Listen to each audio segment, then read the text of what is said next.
ಸಮಾಜ. ನಾವು ಸಂಘಟಿತರಾಗಬೇಕಿತ್ತು, ಆದ್ರೆ ನಮ್ಮನವರು ಭಾಗ್ಯ. ಯಾವ ಪರಿಸ್ಥಿತಿಯಲ್ಲಿ ಇದ್ದೀವಿ ನಾವು ಹೇಳ್ಕೊಳ್ಳಿಕ್ಕಿದ್ದೀವಿ.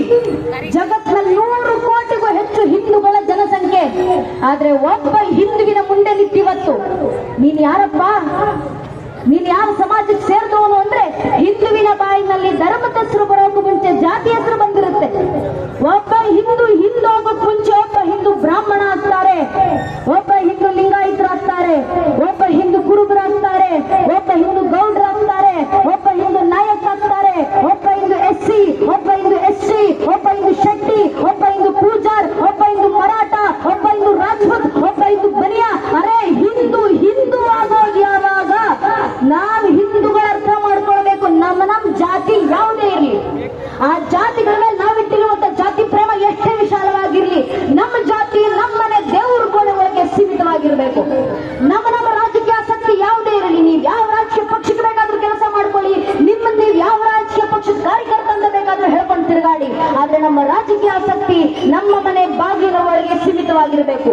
ಪ್ರತಿಯೊಬ್ಬ ಹಿಂದೂ ತನ್ನ ಮನೆಯ ದೇವ್ರ ಕೋಣೆ ದಾಟಿ ಮನೆ ವಸ್ತು ಬಿಟ್ಟು ಹೊರಗೆ ಬರಬೇಕಾದ್ರೆ ಜಾತಿ, ಉಪಜಾತಿ, ಮತ, ಪಂಥ, ಪಂಗಡ, ಕುಲ, ಗೋತ್ರ, ರಾಜಕೀಯ ಆಸಕ್ತಿ, ತತ್ವ, ಸಿದ್ಧಾಂತ ಎಲ್ಲವನ್ನ ಮರೆತು ಹೆಗಲ ಮೇಲೊಂದು ಕೇಸರಿ ಶಾಲು, ಹಣೆ ಮೇಲೆ ಕೇಸರಿ ತಿಲಕ ಇಟ್ಕೊಂಡು ನಾವೆಲ್ಲ ಹಿಂದೂ, ನಾವೆಲ್ಲ ಒಂದು ಅನ್ನೋ ಭಾವನೆ ಮಾತ್ರ ನಮ್ಮ ಧರ್ಮ ರಕ್ಷಣೆ, ನಮ್ಮ ಪರಂಪರೆ ಉಳಿವು, ಆ ಸಂಘಟಿತ ಬಲ ಇವತ್ತು ಹಿಂದೂ ಸಮಾಜದಲ್ಲಿ ಬರಬೇಕಾಗಿದೆ.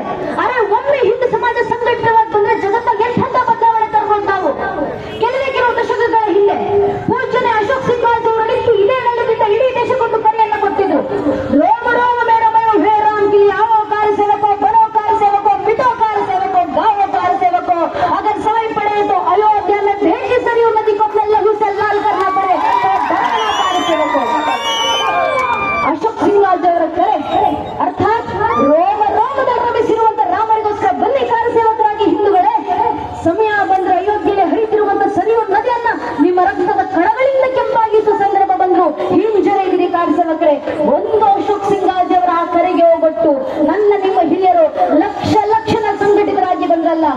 ಕಾಶ್ಮೀರದಿಂದ ಹಿಡಿದು ಕನ್ಯಾಕುಮಾರಿವರೆಗೂ ಜಾತಿ, ಉಪಜಾತಿ, ಮತ, ಪಂಥ, ಪಂಗಡ, ರಾಜಕೀಯ ಆಸಕ್ತಿ ಎಲ್ಲ ಭೇದಗಳನ್ನು ತೊರೆದು ಹಿಂದೂ ಧರ್ಮದ ಏಕಛತ್ರಾಚಾರ್ಯರಿಗೆ ಬಂದು ರಾಮರಿಗೋಸ್ಕರ ಅಂತ ಏಕಕಂಠ ಸ್ವರೂಪವಾಗಿ ಜಯಘೋಷಗಳನ್ನು ಹಾಕ್ತಾ ರಾಮ್ಲಲ್ಲಾ ಮಾಯಂಗೆ ಮಂದಿರ ವಹಿ ಬನಾಯಂಗೆ ಬಚ್ಚಾ ಬಚ್ಚಾ ರಾಮಕ ಜನನ ಭೂಮಿಗೆ ಕಾಮಕ ಅಂತ ನಮ್ಮ ಹಿರಿಯರು ಜೈಕಾರ ಹಾಕ್ತಾ ಬಂದ್ರು. ಬಹಳ ಜನ ತಾಯಿಂದ್ರು ಸರಿ ಇದ್ದೀರಾ, ತಾಯಿಂದ್ರು ನೆನ್ಪಿಟ್ಕೊಳ್ಬೇಕು. ರಾಮನ ಕಾರ್ಯ ಇವತ್ತು ಸಾಕಾರಗೊಂಡಿದೆ ಅಂದ್ರೆ ಅದಕ್ಕೆ ಪ್ರಮುಖ ಕಾರಣ ನಮ್ಮ ತಾಯಿಂದ್ರು, ನಮ್ಮ ಹೆಣ್ಣು ಮಕ್ಕಳು. ಕಾರಣ ಅಂದು ರಾಮನ ಕಾರ್ಯ ಸೇವೆಗೆ ಅಯೋಧ್ಯೆಯಲ್ಲಿ ಸಂಘಟಿತರಾಗಿ ಬಂದಂತ 3.5 ಲಕ್ಷ ಜನ ಹಿಂದೂ ಕಾರ್ಯಕರ್ತರಲ್ಲಿ 36,000 ಜನ ತಾಯಿಂದ್ರು, ಹೆಣ್ಣು ಮಕ್ಕಳು ಮುಂದೆ ನಿಂತು ಅಯೋಧ್ಯೆಯಲ್ಲಿ ರಾಮರಿಗೋಸ್ಕರ ಕಾರ್ಯ ಸೇವೆಯನ್ನು ಸಲ್ಲಿಸಿದ್ದಾರೆ.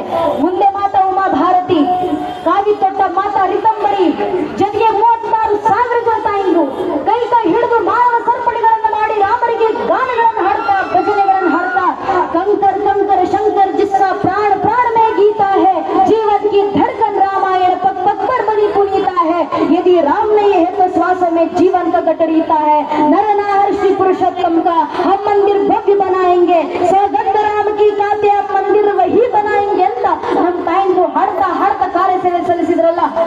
ಒಮ್ಮೆ ಹಿಂದೂ ಸಮಾಜ ಆ ರೀತಿ ಸಂಘಟಿತವಾಗಿ ಬಂತು. ಪರಿಣಾಮ 500 ವರ್ಷಗಳ ಹೋರಾಟದ ನಂತರ, 78ಕ್ಕೂ ಹೆಚ್ಚು ಮಹಾಕಥನಗಳ ನಂತರ, ಸುಮಾರು 3.5 ಲಕ್ಷ ಜನ ಹಿಂದೂ ಕಾರ್ಯಕರ್ತರ ಬಲಿದಾನಗಳ ನಂತರ ಇಂದು ನನಸಾಗಿರುವಂತಹ ಶತಮಾನಗಳ ಕನಸು ನಮ್ಮ ಅಯೋಧ್ಯೆ ರಾಮಲಲ್ಲಾರ ರಾಮ ಮಂದಿರ.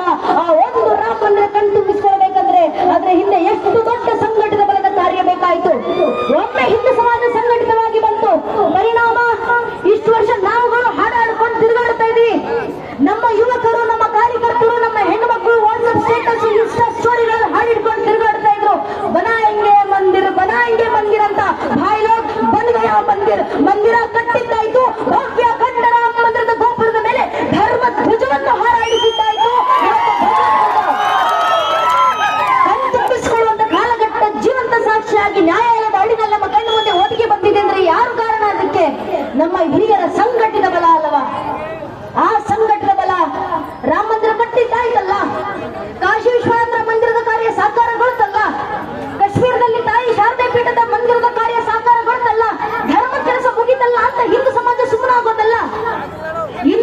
ಕಾಮಗಾರಿಗಳು ಬಾಕಿ ಇದ್ದಾವೆ.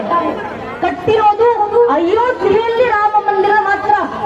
ಮುಂದೆ ಭಾರತ ಪ್ರತ್ಯೇಕ ಅಯೋಧ್ಯ ಬನಾಯಂಗೆ, ಭಾರತದ ಮನೆಗಳನ್ನು ಅಯೋಧ್ಯೆಯನ್ನಾಗಿಸುವುದು ನಮ್ಮ ಮುಂದಿನ ಸಂಕಲ್ಪ. ಮನೆ ಅಯೋಧ್ಯ ಆಗೋದಂದ್ರೇನು? ಹಿಂದೂ ಮನೆಯಲ್ಲಿ ಹುಟ್ಟಿ ಬರುವಂತ ಒಂದೊಂದು ಹಿಂದೂ ಮಗು ಶ್ರೀರಾಮಚಂದ್ರನಂತೆ ಹುಟ್ಟಿ ಬರಬೇಕು. ಹಿಂದೂ ಮನೆಯಲ್ಲಿ ಬೆಳೆಯುವಂತ ಒಬ್ಬೊಬ್ಬ ಹೆಣ್ಣು ಮಗಳು ಸೀತಾಮಾತೆ ಅಂತ ಬೆಳೆದು ಬರಬೇಕು, ತಾಯಿ ಜಾನಕಿ ಅಂತ ಬೆಳೆದು ಬರಬೇಕು. ಆಗ ಮನೆಗಳು ಅಯೋಧ್ಯ ಆಗ್ತವೆ. ಆದ್ರೆ ಮನೆಗಳಲ್ಲಿ ಶ್ರೀರಾಮಚಂದ್ರನಂತ ಮಕ್ಕಳು ಹುಟ್ಟಿ ಬರಬೇಕಂದ್ರೆ ಮನೆಯಲ್ಲಿರುವಂತ ಒಬ್ಬೊಬ್ಬ ತಾಯಿ ಕೌಶಲ್ಯ ಆದಾಗ ಮಾತ್ರ ಅದು ಸಾಧ್ಯ ಆಗೋದು. ಆದ್ರಿಂದ ತಾಯಿಯರು ಜಾಗೃತರಾಗುವಂತ ಅವಶ್ಯಕತೆ ಇದೆ, ಮನೆಯ ಪೋಷಕರು ಜಾಗೃತರಾಗುವಂತ ಅವಶ್ಯಕತೆ ಇದೆ.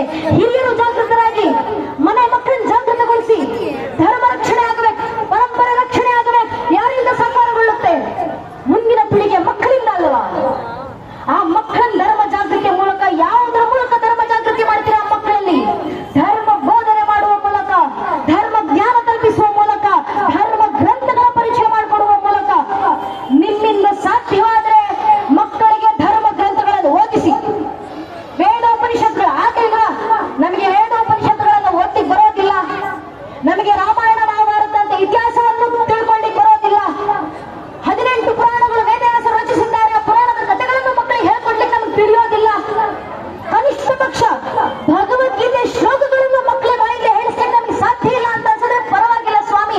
ಸಾಧ್ಯವಾದ್ರೆ ಧರ್ಮ ಗ್ರಂಥಗಳ ಮೂಲಕ ಮಕ್ಕಳ ಧರ್ಮ ಜಾಗೃತಿ ಮಾಡಿ. ಆಗ್ಲಿಲ್ವಾ ಕನಿಷ್ಠ ಪಕ್ಷ ವಾರಕ್ಕೆ ಒಂದು ದಿನ ಮನೆಯ ಮಕ್ಕಳನ್ನ ಕರ್ಕೊಂಡು ದೇವಸ್ಥಾನಕ್ಕೆ ಬನ್ನಿ, ದೇವಸ್ಥಾನದಲ್ಲಿ ಕೂರಿಸಿ ಮಕ್ಕಳ ಬಾಯಿಂದ ಭಜನೆಗಳನ್ನ ಹಾಡಿಸಿ ಸಾಕು. ಆ ಮಕ್ಕಳ ಕಣ್ಣಿಂದಾನೇ ಧರ್ಮ ಜಾಗೃತಿ ಆಗುತ್ತೆ. ಇವತ್ತು ಹಿಂದೂ ಮನೆ ಪೋಷಕರು ಮಾಡಬೇಕಾಗಿರುವಂತ ಮೊಟ್ಟ ಮೊದಲ ಕೆಲಸ ಇದು. ಮಕ್ಕಳನ್ನ ದೇವಸ್ಥಾನ ಕರ್ಕೊಂಡು ಬರೋದು. ವಾರಕ್ಕೆ ಒಂದು ದಿನ ಒಬ್ಬೊಬ್ಬರು ಬರೋದಲ್ಲ, ಇಡೀ ಗ್ರಾಮಸ್ಥರಲ್ಲಿ ವಿನಂತಿ, ದಯವಿಟ್ಟು ಇನ್ನು ಮುಂದೆನಾದ್ರು ವಾರದಲ್ಲಿ ಒಂದು ದಿನ ದೇವಸ್ಥಾನದಲ್ಲಿ ಸತ್ಸಂಗಗಳನ್ನ ಆಯೋಜನೆ ಮಾಡಿ. ಬರೋಕ್ಕೂ ಮುಂಚೆ ಎಷ್ಟು ಸುಂದರವಾಗಿ ಹೆಣ್ಣು ಮಕ್ಕಳು ಭಜನೆಗಳನ್ನ ಹಾಡ್ತಿದ್ರು, ಕೇಳಿಸ್ತಿದ್ರು ನಮಗೆ ದೇವಸ್ಥಾನದಿಂದ ಬರ್ತಿದ್ದಂತ ಧ್ವನಿ. ಅಂತ ಭಜನೆಗಳು ಸಾಗಬೇಕು. ಅದನ್ನು ನಮ್ಮ ಮಕ್ಕಳು, ಮನೆಯ ಮಕ್ಕಳು ಭಜನೆ ಹಾಡಿದ್ರೆ ಭಗವಂತನ ಧರೆಗಿಳಿದು ಬರ್ತಾರೆ. ಇದು ನಾನು ಹೇಳ್ತಿರುವಂತ ಮಾತಲ್ಲ. ಕುಂಬಾರ ಗುಂಡೆಯನ್ನ ರಗಡೆ ಅಂತ ಹರಿಯ ರಗಡೆ ಬರೆದು ವಿವರಿಸ್ತಾರಲ್ಲ. ಕುಂಬಾರ ಗುಂಡೆಯ ಸಾಮಾನ್ಯ ಮಡಿಕೆ ಮಾಡುವಂತ ವ್ಯಕ್ತಿ, ಅವ್ರಿಗೆ ಓದು ಬರಹ ಗೊತ್ತಿಲ್ಲ, ಅಕ್ಷರ ಗೊತ್ತಿಲ್ಲ, ಗೊತ್ತಿರೋದಂತೆ ಶಿವನ ಮೇಲಿರುವ ಭಕ್ತಿ. ದಿನಾ ಮಡಿಕೆ ಬರಬೇಕಾದ್ರೆ ಮಡಿಕೆ ತಟ್ಟುವ ತಾಳಕ್ಕೆ ಶಿವನ ಭಜನೆನ ಹಾಡ್ತಾ ಕುಣಿತಿದ್ರಂತೆ. ಶಿವರಿಗೆ ಮನಸ್ಸಾಯ್ತು, ನನ್ನ ಭಕ್ತ ಕುಂಬಾರ ಗುಂಡಯ್ಯ ದಿನಾ ನನಗೋಸ್ಕರ ಭಜನೆ ಹಾಡ್ತಾನೆ, ಕುಣಿತಾನೆ, ಒಂದು ದಿನ ನಾನೇ ಹೋಗಿ ಭಕ್ತನ ಭಜನೆಗೆ ಕುಣಿಬೇಕಲ್ಲ. ಕುಂಬಾರ ಗುಂಡೆ ನವಸ ನೃತ್ಯಂ ನೋಡುತ್ತ ಶಿವನನ್ನು ಮುಟ್ಟಿತು ಸತ್ಯಂ ಒಳಗಾಡಿದ ನೃತಂ ದಿನನೆನ್ನುತ್ತಂ ಎಳೆಯರಿಯಲ್ಲ ಹೊರಗಾಡುವೆ ನೃತಂ. ಇಷ್ಟು ದಿನ ಮನಸ್ಸಿನ ಒಳಗೆ ಆನಂದಿಸ್ತೀನಿ ಭಕ್ತನ ಭಜನೆ. ಇವತ್ತು ಹೊರಗೆ ಬಂದು ಜಗತ್ತೆ ಕಟ್ಟುಕೊಳ್ಳುವಂತೆ ಭಕ್ತನ ಭಜನೆಗೆ ನಾನೇ ನೃತ್ಯ ಮಾಡ್ತೀನಿ. ಶಿವ ಧರೆಗಿಳಿದು ಬಂದ್ರು. ಆದ್ರೆ ಶಿವ ನೃತ್ಯ ಮಾಡ್ಬೇಕಂದ್ರೆ ಇಷ್ಟು ರಂಗವೇದಿಕೆ ಸಾಲದಿಲ್ಲವಲ್ಲ. ಶಿವ ತಾನೇ ರಂಗವೇದಿಕೆ ಸೃಷ್ಟಿ ಮಾಡ್ಕೊಳ್ತಾರೆ. ತನ್ನ ಒಂದು ಕಾಲಿನಿಂದ ಪಾತಾಳ ತುಳಿದು ಮತ್ತೊಂದು ಕಾಲಿನಿಂದ ಬ್ರಹ್ಮಾಂಡವನ್ನು ಎತ್ತಿ ಅಖಂಡವಾದಂತ ವಿರಾಟ ಸ್ವರೂಪ ರಂಗವೇದಿಕೆ ಸೃಷ್ಟಿ ಮಾಡಿ ತಾನೇ ನಿರ್ದಿಷ್ಟ ರಂಗಭೂಮಿನಲ್ಲಿ ತನ್ನದೇ ಭಕ್ತನ ಭಜನೆಗೆ ಶಿವ ತಾನೇ ನೃತ್ಯ ಮಾಡಲಿಕ್ಕೆ ಶುರು ಮಾಡಿದ್ರು. ಹೇಗಿತ್ತು ಆ ಶಿವನ ತಾಂಡವ? ಭಕ್ತನ ಭಜನೆಗೆ ಹಾಡಿದ ಶಿವ ಕುಣಿಲಿಕ್ಕೆ ಶುರು ಮಾಡಿದ್ರು. ಶಿವನ ತಾಂಡವನ್ನ ಹರಿಯ ರಗಳೆಗಳ ಬರೆದು ವಿವರಿಸ್ತಾರೆ. ದಶಭುಜಮಾಂ ದಿಕ್ತಡ್ಡೋರ್ಪ ಶ್ರೀಸಿಯ ಸೇವಕರಂಗಳನ್ನೆತ್ತ ನೇಮಿಸಿ ಒಂದು ಪದಂ ಪಾತಾಳವನ್ನೆತ್ತಿ ಒಂದು ಪದಂ ಬ್ರಹ್ಮಾಂಡವನ್ನೆತ್ತಿ ಜಡಗಳ ಬೆಂಬಳಿ ಹಿಡಿದಾಡುತ್ತಿರೆ ಮುಡಿಯೋಳು ಸುಳ್ಳದೆ ತುಳುಕಾಡುತ್ತಿರೆ ಕಡು ಚಳುವಳಗ ಕುಡಿದಾಡುತ್ತಿರೆ ಬಿಸಿಳುಗ ಡಮರಗ ದಂಡನ್ ಡಡಿ ಎಡೆತ್ತಿಸೊಳಗಿ ಹರಿಯವ ತಾರಂ ತಿರ್ರದೆ ತಿರುಗುತ್ತಿರ ಹೆಗಳೆಡೆ ಎತ್ತಲ್ ಕರೆಯ ತಲ್ಲ ಬಂಬು ಹರಿಸಲ್ ಸಸ್ಯ ಬದಲ ಶಿರಂಬ ಬಿಡುತ್ತಲು ಶಿರೋಮಾಲೆಗಳು ಉತ್ತಿರೆ ಒಂಗೆಚ್ಚುಗಳ ಒಂಗಲು ಬಲ್ಕಿರೆ ಕಂಗಳ ಕಟ್ಟಡ ಹಡಿದನೆ ಆಡಿದ ನಾಡಿದ ನಾಡಿದ ನಾಡಿದ ನಾಡಿದ ನಾಡಿದ ನಾ ಶಂಕರ ಆಡಿದ ನಾ ಗುಂಡನ ಮುಂದೀಶ್ವರ ಅಂತ ಹರಿಯರು ಕುಂಬಾರ ಗುಂಡನ ರಗಳೆಯನ್ನು ಬರೆದು ವಿವರಿಸ್ತಾರಲ್ಲ. ಅದು ಭಕ್ತ ಹಾಡುವ ಭಜನೆಗಿರುವ ಸಾಮರ್ಥ್ಯ. ಮನಸ್ಸು ಮಾಡಿದ್ರೆ ಭಗವಂತನನ್ನು ಧರೆಗಿಳಿಸಂದ್ರೆ ತಂದು ನೃತ್ಯ ಮಾಡಿಸಬಲ್ಲದು. ಅಂತ ಭಜನೆಗಳು ನಮ್ಮ ಮಕ್ಕಳ ಬಾಯಿಂದ ಬರಬೇಕು. ಆ ಭಜನೆಗಳು ಸಾಕು ನಮ್ಮ ಧರ್ಮದ ಸಾಂಕೇತಿಕವನ್ನು ಮುಂದಿನ ಪೀಳಿಗೆಗೆ ತಲುಪಿಸಿ ಹೋಗ್ಲಿಕ್ಕೆ. ಇವತ್ತಿಗೂ ನಾವು ಹಾಡ್ತೀವಿ. ಭಜನೆಗಳು ಯಾರು ಬರೋದು ಗೊತ್ತಿಲ್ಲ. ನಮಗೆ ಭಗವಂತನ ಮೇಲೆ ಅಷ್ಟು ಭಕ್ತಿ, ನಮಗೆ ಆಧ್ಯಾತ್ಮದ ಪರಿಚಯ ಇದೆ. ಮತ್ತೊಬ್ಬನನ್ನು ಕಂಡಾಗ ಅವನನ್ನ ಬೇರೆ ಯಾವುದೋ ವ್ಯಕ್ತಿ ಅಂತ ಪರಿಗಣಿಸೋದಿಲ್ಲ. ನನ್ನ ಇರುವಂತ ಆತ್ಮ ಅವನಲ್ಲೂ ಇದ್ದಾನೆ, ಅವನಲ್ಲೂ ಅದೇ ಪರಮಾತ್ಮ, ನನ್ನೊಳಗೂ ಅದೇ ಪರಮಾತ್ಮ ಅಂತ ಭಾವಿಸಿ ಎರಡು ಕೈ ಮುಗಿದು ನಮಸ್ಕಾರ ಮಾಡ್ತೇವಲ್ಲ ಮತ್ತೊಬ್ಬ ವ್ಯಕ್ತಿಗೆ. ಈ ಪರಿಜ್ಞಾನ ನಮ್ಮಲ್ಲಿ ಯಾವ್ದ್ರಿಂದ ಬಂತು? ಧರ್ಮ ಗ್ರಂಥಗಳನ್ನು ಓದಿದ್ದೀವಿ ಅಂತ ಅಲ್ಲ. ನಮ್ಮಲ್ಲೆಷ್ಟು ಜನ ವೇದಗಳನ್ನು ಓದಿದ್ದೀವಿ ನಮಗೆ ಗೊತ್ತಿಲ್ಲ. ನಮ್ಮಲ್ಲೆಷ್ಟು ಜನಕ್ಕೆ ಉಪನಿಷತ್ತುಗಳ ಪಾಠ ಆಗಿದೆ ನಮಗೆ ತಿಳಿದಿಲ್ಲ ಸ್ವಾಮಿ.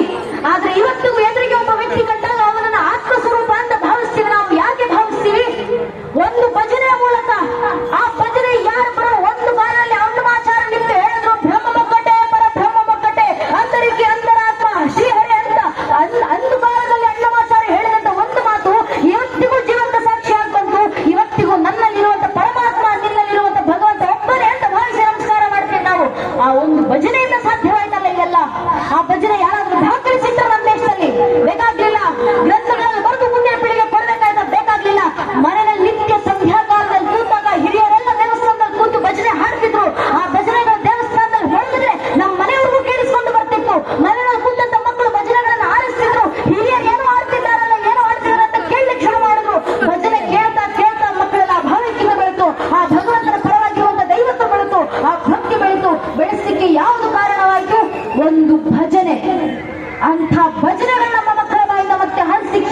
ಮಾಡಬೇಕು.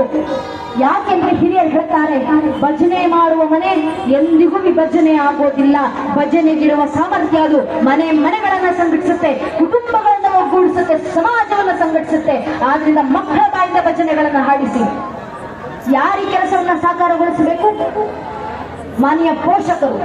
ಆದ್ರಿಂದ ಮನೆಯ ಪೋಷಕರು ಜಾಗೃತರಾಗಿ ಮನೆಯ ಮಕ್ಕಳನ್ನು ಜಾಗೃತಗೊಳಿಸಿ ದಾರಿಯಿಂದ ಹೀಗೆ ಧರ್ಮ ಅಂತ ಶಾಸ್ತ್ರಕಾರರ ಮಾತು. ಯಾವುದು ಧರಿಸಲ್ಪಡುತ್ತೋ ಅದು ಧರ್ಮ. ಆದ್ರೆ ನಮ್ಮ ದೌರ್ಭಾಗ್ಯ ಇವತ್ತು